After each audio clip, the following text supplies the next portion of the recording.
Aujourd'hui, nous allons voir comment trouver les termes d'une suite qui a été définie par récurrence à partir d'une fonction f dont on connaît la représentation graphique. Par exemple, ici, j'ai pris la fonction f qui est définie de la façon suivante, f de x égale x moins ln de x au carré plus 1. Alors, le premier terme de ma suite, c'est le terme u0 qui est égal à 1. Concrètement, ça veut dire que si je me place sur l'axe des abscisses, u0 va être égal à 1. Je sais que u1 est l'image de u0 par la fonction f. Donc, je vais me décaler jusqu'à la courbe en étant parallèle à l'axe des ordonnées et ça va me permettre de trouver l'image correspondante à 1.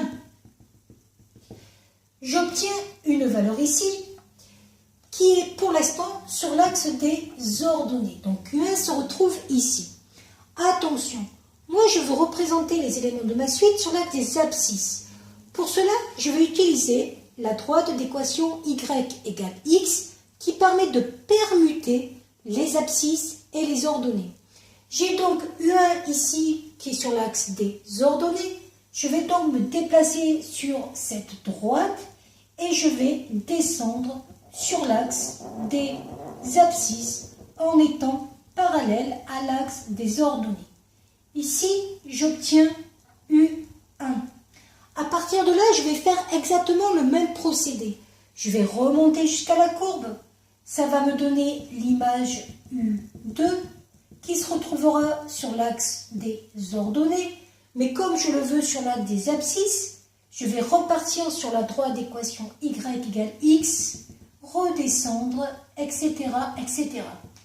On se rend compte rapidement qu'on n'a pas besoin de dessiner toutes les valeurs sur l'axe des ordonnées et qu'on a un escalier qui est en train de se former sur la figure.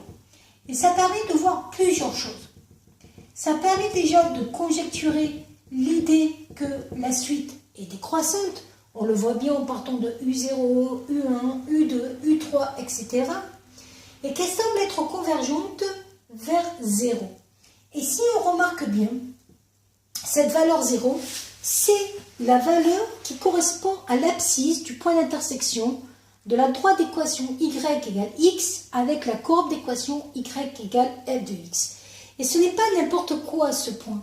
Si cette valeur est la limite de la suite un, on pourrait le démontrer d'ailleurs en disant que la suite un est décroissante et minorée, on peut donc vérifier qu'elle est un point fixe, c'est-à-dire elle vérifie f de n.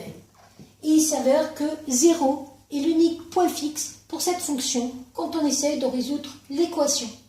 Voilà.